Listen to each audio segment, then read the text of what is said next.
Welcome, everyone, to this week's town hall. We actually have an exciting hour planned for all of us. It's going to be mostly entertainment, and we're celebrating the premiere of the new James Bond film that premiered in London last week. And we're going to go right and start to our main event with Nicholas Lloyd. Nicholas, for those of you who've been in our town halls last year, has regaled us a number of times about history and other matters, and it's really great to have Nicholas back. So, and Nicholas is known as Lindybeige on YouTube. He's known as a channel of archaeology, ancient and medieval warfare, rants, swing dance, travel logs, evolution, or whatever else actually happens to occur to him. Now, let's join his 1.2 million followers on YouTube. And this week, it's all about James Bond 007. Yes. Nicholas, where are you? Hello, I'm here. Can you hear me? Right. Now, you said James Bond 007. You said James Bond, but you never said which James Bond. And a little bit of research, I found 1,053 gentlemen called James Bond living in the USA at the moment. How inconvenient for them that proves, I couldn't tell you. But I suppose what you really mean is the spy, yes, who spies against the Soviet Union during the Cold War era. So you mean, whoops, oh no, I've just, oh, there we go, I've got me back, sorry. You mean, no, that's, choose virtual big, oh, I'm so good at this. Here we go, this guy. Yes, okay. There we go, there is James Bond. James Albert Bond, you can see his name on the, as I'm looking at it, the right of screen. And there you go. This is new information. It was only released last year by the National Archives here in Britain that there was a man called James Bond spying for the British in Poland in the mid-1960s. So that is prime James Bond period. And of course, the books had been out for a while because they were written in the 50s, and the films were coming out as well. So how convenient for a spy spying for the British behind the Iron Curtain it proved to be called James Bond. I couldn't tell you, but I just, I had to share that piece of information with you because that's fairly new. But he couldn't have been Ian Fleming's inspiration, of course, because he starts because he wasn't spying until the mid-60s, and the Bond books were coming out from the earlier 50s. Now, Ian Fleming was the author of all the Bond books. I'm sure you knew that. Well, all the early ones, of course. He wrote 11. Well, he wrote 13, but 11 novels about Bond. And there are now, I note on Audible, there are 45 sort of official in-canon Bond books, most of which, of course, have been written by other authors. And there are also a series of the young James Bond and goodness knows how many spin-offs. But anyway, Ian Fleming himself wrote 13, although 2 of these were published posthumously. And the first of those was The Man with the Golden Gun, which was not finished. He'd only written a first draft. They gave the draft to Kingsley Amis to polish, but then they didn't go with his suggestions, and they just published it in Ian Fleming's own words, which perhaps would have disappointed him because a lot of people say, this one reads a bit like a first draft, which it was. So he was actually writing Bond books at a hell of a rate. The thing is that he just died young. He was only 56 when he died. He'd lived a very active life. He went swimming twice a day. So you might think, so why did he die so young? Well, it's probably connected with the fact that he was a very heavy drinker and he smoked 80 cigarettes a day. Oh, wow. Yeah. Now, if you read the James Bond books, you will notice that smoking plays quite a big part. There's a line in Casino Royale where it says, Bond asked to have the ashtray emptied for the 5th time. Okay, yeah, he's getting through quite a lot. Bond's own cigarette case carries 50 cigarettes in it, and he gets through it more than once a day. Bond is smoking something like 60 a day in the early books until he goes to the health farm in Thunderball and he cuts down to just 25. There's a lot of overlap between Ian Fleming and Bond, though not nearly as much as some of the biopics of Ian Fleming would have you believe. There have been no fewer than 5 biopics made of Ian Fleming. And he's always played by someone really good looking. He's been played by Charles Dance, Jason Connery, son of Sean, by Dominic Cooper and James Darcy, for example. And whenever I see pictures of the actual man Ian Fleming, I think, he wasn't that good looking, and yet he's always described as an absolute lady killer, very good looking. But I think people must have had different tastes in those days. I could say the same of lots of other historical figures that are described as amazing lady killer, amazingly handsome. Oswald Molesley, for instance, the leader of the British Fascist Party, is always described as being very good looking. And you look at pictures of him, you think, really? I don't think he would have cut it as good looking today. Anyway. Did he base the book? Did he base the character on himself? Well, at least partially, because Ian Fleming was a commander in British naval intelligence during World War II. And this is a man who, to give an example of his own vanity, he, for most of his life, bought his cigarettes custom made. And when he became a commander, he had the 3 gold stripes added around the cigarettes to match the 3 stripes on his sleeve that he had as a commander in the Royal Navy. And he always smoked them in a cigarette holder as well, you know, the long cigarette holder. So, yeah. But he named the character after this. Oh, hang on, get out of the way. There you go. There is the actual James Bond, who was an ornithologist. And he was a guy who wrote books about birds. And in one of the Pierce Brosnan books, his book on birds is the book that Pierce Brosnan picks up from a shelf when he tries to pass himself as an ornithologist. Anyway, so he picked that name supposedly because it was the dullest name he could think of. He didn't want the character to have an extraordinary attention-grabbing name. He just wanted it to be short, Anglo-Saxon, blunt, and he thought James Bond. Yep, that's a good spy name. It's not a name that would ever attract attention. But what did he think that James Bond should look like? Well, they did actually bring out a series of, oh, that's not very good, is it? You can't see the eyes.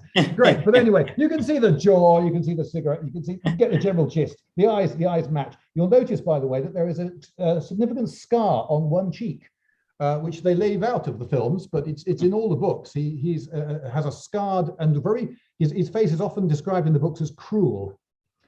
With piercing blue eyes. This is the face that he had mocked up for. So this is, if you like, an Ian Fleming approved sketch of Bond, looking, I think, a bit like Peter Cushing, that was designed for casting in films and for the actors. And in the books themselves, I better get out of the way here, because anyone guess who that is? Fairly famous guy. No. Who is it? That is Hoagie Carmichael. Oh, yes. And piano player, musician. And in the books, he 2 or 3 times people say, oh yeah, who's he remind? Oh yeah, he's like Hoagie Carmichael, but crueler. So that was that's the image that he had in his mind when he was writing at GoldenEye, and this behind me is GoldenEye, which you can go and visit today. It's kept. This is his house in Jamaica. He went there in 1942 for a joint conference with the Americans, and even though it was stormy, foul weather the whole time he was there, he knew that was unusual, and he must have fallen in love with the island very quickly, because he decided, right, I'm going to live here after the war, and he did. So he bought that bit of land, had that house built. And that's where he wrote all the Bond novels. Wow. And GoldenEye was the name of one of the operations that he helped to organize during World War II whilst working for naval intelligence. He also worked as head of 30 assault unit, which was a commando unit. So these were Royal Marine commandos that were trained. They were brought in because they had specific skills. They had languages, some of them, but mostly it was things like safe cracking and the like. And their job during World War II was to go behind enemy lines just ahead of the front and nick intelligence off the enemy. So they would crack safes, they would go to HQs and steal maps, documents, whatever. He was also the head of T-Force, and T-Force's main job was to go, again, same as 30 Commander, to go ahead of the lines, but it was to nab it was nabbed technological stuff, scientists, and it scored several successes. They nabbed an awful lot of, they managed to capture a V2 rocket intact and a load of rocket engines intact, and a Messerschmitt 163, which was the latest German fighter, and some of the latest U-boats. And of course, there was a ferocious competition with the Americans at the end of World War II for German rocket scientists. And they bagged a few, but I think Americans managed to bag more. But there you go. There were other units you probably know that were going ahead to get stolen art treasures and the like. Yeah, for him, it was intelligence and tech. He himself never actually participated at the front. He did land in France, but this was significantly after Normandy, so he was never at the front line. He did observe the Dieppe landings from 700 yards offshore, so that's perhaps the closest he got to flying bullets and the like. Later, he went to the Far East, so he was a very, very well-traveled man by the end of the war, but the war ended too late for him to have really done anything much out east. If you go by the biopic starring Dominic, what's his name, Cooper, you will definitely get the impression that were it not for Ian Fleming, the Allies would definitely have lost World War II. They hugely exaggerate his role. But one thing they mention, which is true, that he wrote a particular memo that became known as the Trout Memo, because he talked about fly fishing and how you got to bait the hook. And it was all sorts of ideas for fooling the Germans during World War II. And one of them was to bait the hook with a corpse floating at sea, with dressed as an officer, with plans for what would be the Normandy landings. Of course, it wasn't the Normandy landings. It was actually the landings at Calais, which is what they wanted the Germans to believe. And this was later actually done, and that was Operation Mincemeat. And it was a major thing which contributed to the success of Normandy, was that the Germans, we later discovered after the war, bought it. They got it hook and line and sinker. They were absolutely convinced that the landings were going to be at Calais. In fact, so convinced that even after the Normandy landings had happened, 2 days later, the Germans were still convinced that the Normandy landings were a diversion from the actual landings that were going to be at Calais, but they weren't. So he had a very interesting war during which he bedded quite a few of the lady folk. At least one girlfriend of his was killed in the Blitz. And he was having affairs, not least with one Anne Charteris, who was married to the third Baron O'Neill, and later married the Viscount Rothmere. And she was also having an affair with another lord who was the owner of lots of newspapers, including the Daily Mail. So she was extremely well connected, but she ended up divorcing these nobles and marrying Ian, and living not tremendously happily on a lot of the time in Jamaica. It seems she would much rather have been mixing it with the folks in London. But once when he died, his estate was worth over £6 million, and that was worth, it's an awful lot more than £6 million today. So he took revenge on several of the people in his life. For instance, there was a boy, when he went to Eton school, and one of the boys who was an enemy of his that he used to fight was called Scaramanga. And you thought, right, I'm making you a Bond villain. There was also another ornithologist, because Ian Fleming was actually into bird watching, whose name was Drax. And he hated this guy for some reason. I don't know why, but supposedly he hated this guy and his work. So there you go. That's one way. You can take revenge against people. You can turn them into Bond villains. I met a guy called Octavius Trueblood, and that was his real name. And I thought, wow, okay, if I ever write a Bond novel, he's a very nice chap though. Wouldn't be revenge in my case. I just thought that is a Bond villain name. Ian Fleming did have one son called Caspar, but he's not alive today because sadly he committed suicide, aged just 23.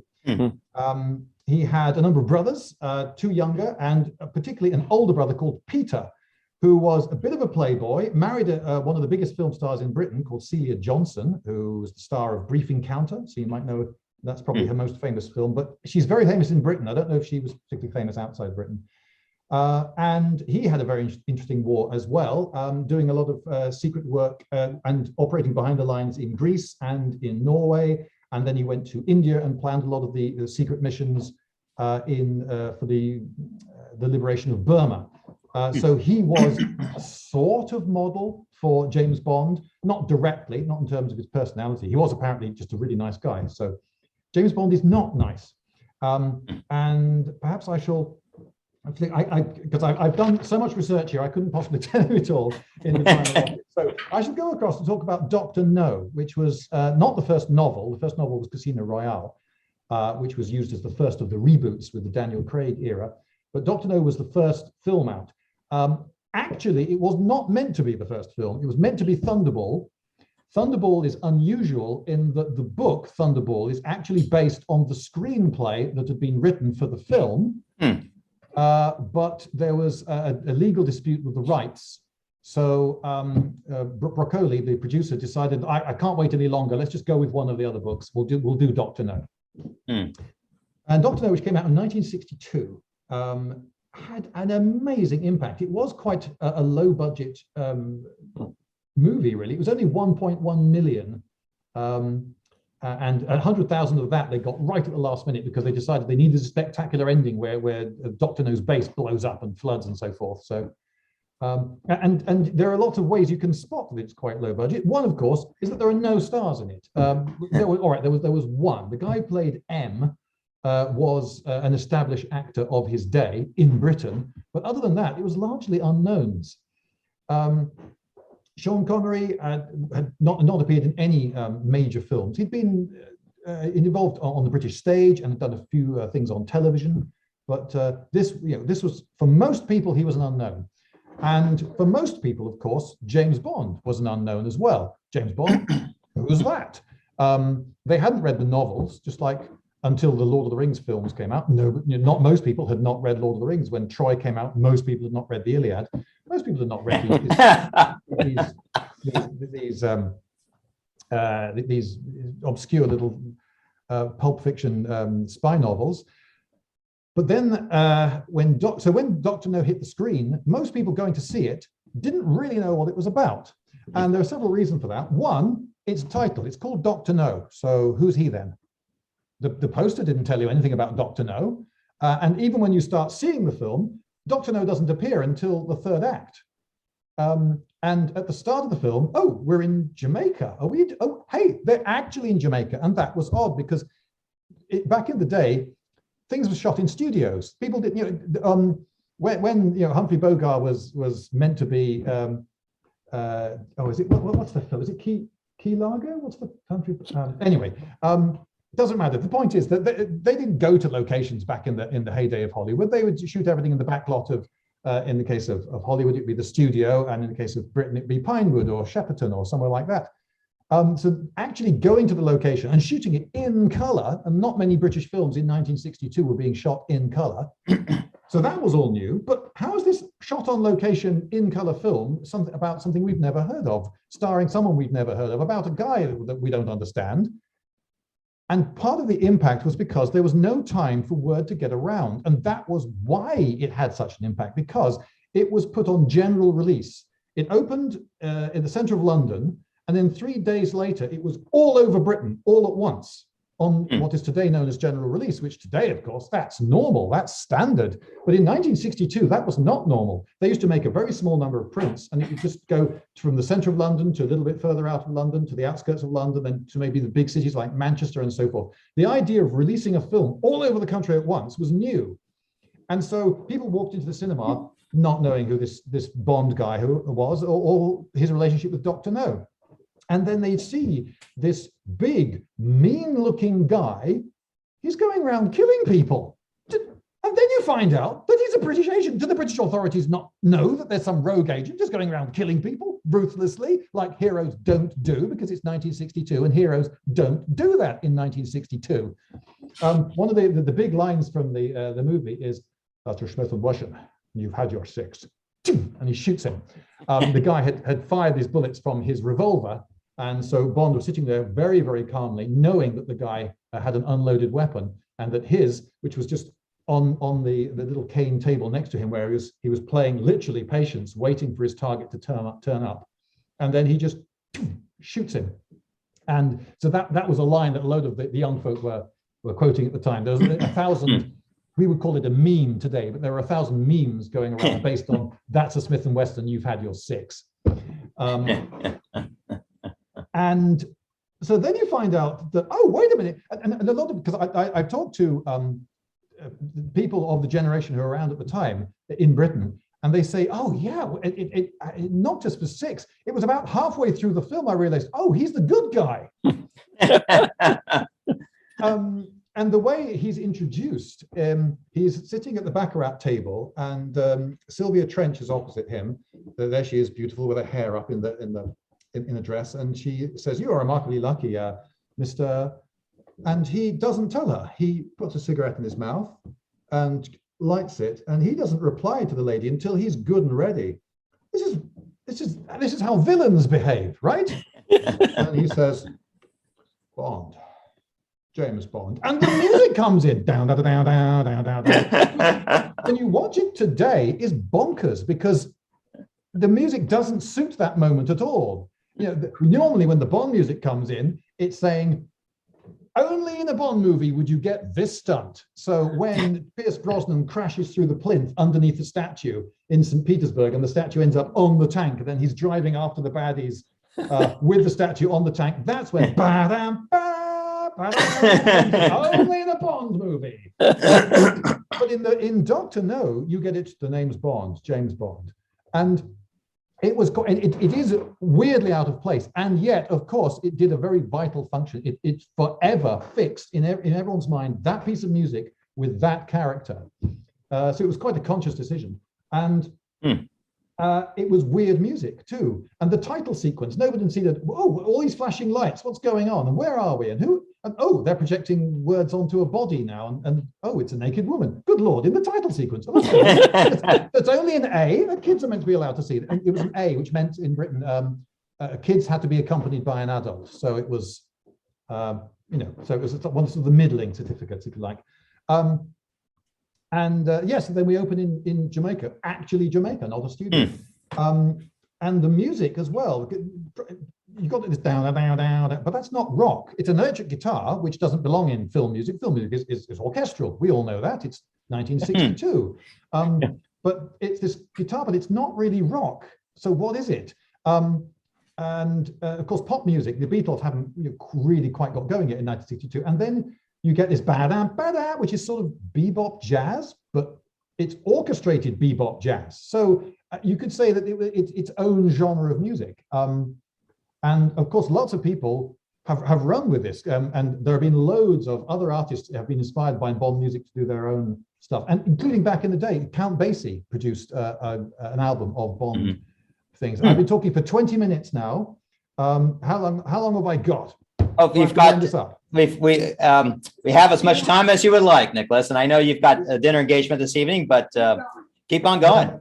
We have all the time in the world. Well, I have to be in town in half an hour, but I live quite close to town, so I'll try and wrap it. So, I could talk more about some of the. Well, I'll just a few more facts about Ian Fleming, perhaps. He went to Eton, which is, you've probably heard of it, extremely famous and expensive high-class boarding school here in Britain. But he was thrown out, and he was thrown out for a number of reasons. One was womanizing. One was owning a car, which he wasn't supposed to. One which was oiling his hair, which he wasn't supposed to. And also having just the wrong attitude. He was also the editor of the Wyvern, which was the school magazine. So in all those things, you can see, oh yeah, okay, this is, he's already on the way. He then went to Sandhurst, which is the equivalent of West Point. It's where it's the military academy where they teach army officers in Britain. And it's perhaps also significant that he got thrown out discreetly at the time because he had gonorrhea. And so they let him go. And his mother was extremely disappointed because he didn't follow his father into the army. His father died in 1917 on the Western Front. having been the MP for Henley. So Ian was extremely well connected and reasonably well-to-do for his entire life, but he wasn't actually aristocracy or tremendously rich. He only became rich through writing novels and marrying very, very well indeed. Though he had an opportunity earlier, before he was writing Bond novels, because as part of his education, he was sent out to a school in the Alps in Austria, run by a psychologist using interesting new methods. And that's, come on, that's on the Majesty's Secret Service, right? That's straight out of that movie. And there, of course, he learned German. He also then briefly went to a university in Munich and in Geneva. And he got engaged to a Swiss woman, but his mother threatened to cut off his allowance. And so he didn't marry her. So yeah, he didn't have enough money to be independently wealthy and marry whom he liked at that stage in his life. But it's quite obvious to see how he had the roots for someone writing about James Bond. So he was personally involved in the planning of a lot of secret missions during World War II, and he knew an awful lot of people. For example, looking for my notes, sorry, he knew, for instance, Duško Popov, who was a Serbian triple agent, whom he followed to a casino in Portugal, where he witnessed him place a $40,000, that's about $750,000 in today's money, bet at the table. And why did he do this? He was trying to get another rival agent on the table to withdraw from the table. That was, of course, a part of the inspiration for Casino Royale. Yeah. Cool. And I really like the new version of Casino Royale. I think it's a contender for the best Bond movie. And I was impressed and surprised that they actually kept in the line, which of the novel is the very last line. They didn't make it the last line of the film. But the last line of Casino Royale is, "The bitch is dead." And it's him talking of Vesper, who is dead, who betrays him. It's as Bond movies go, it's considerably more faithful to the book than most. Of course, in the later Roger Moore days, they just used the titles and right. almost nothing else. I think the Roger Moores have all dated really horribly. Now I think, but he wanted to be very different from Sean, so he put humor in it. Oh, and I'll just say one thing about the humor is that there was actually pretty much no humor from Bond until the film Dr. No came out, and then the quips that he got from the film they added in. He started adding into the books, and the reason they put the humor in was to get away with the certificate. They didn't want it to be an X. They didn't want it to be adults only. They wanted it to be something that the youngsters could go and see. But the trouble is that Bond is an assassin, and he just goes around ruthlessly killing people and bedding women in a strangely sort of ruthless way that people hadn't seen either. So they put the humor in to get it past the censors. But fortunately, that turned out to be, for the films, a bit of a winning formula. Yeah, incredible. So there you go. I think I'm going to leave it there because I've only got half an hour. Yeah. So Nicholas, I will be going. I'm actually dressed for where I'm going. So awesome. That's incredible. It's great to see you again, Nicholas. Yeah. Thank you. I know that. What's that?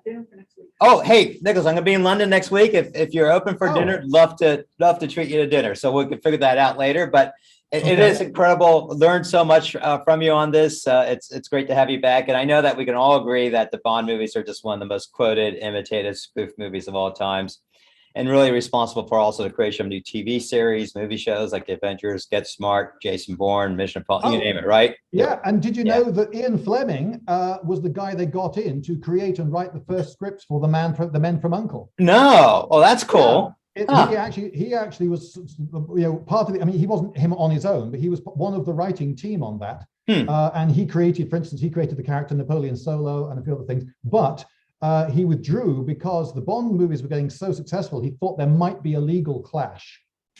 Okay. So he withdrew himself. And these numbers behind me are the code numbers for an extremely important document. This is the document that got America to join World War One. Oh, Coded document, and it essentially is an agreement between the Germans and the Mexicans that if Mexico joins the war on the German side, they will get Texas, New Mexico, and Arizona back. Wow. incredible. Wow. Huh. Thanks for sharing that. Yes, Huh. and the significance being that the number of this document is 00, meaning it was top secret, and it's one of the 7 series. This is actually 0075. Ah, So it's- Wow. very cool. So a bit more Incredible. history. Incredible. Okay, I really got to go. Yes, thank you for Yeah. sharing that. Thank you. Right. See ya. Thank you so much. Like I said, enjoy the rest of the evening. I'll try. Yes. Bye-bye. Great. All right. Thanks, Nicholas. It's great. It's great to have him back.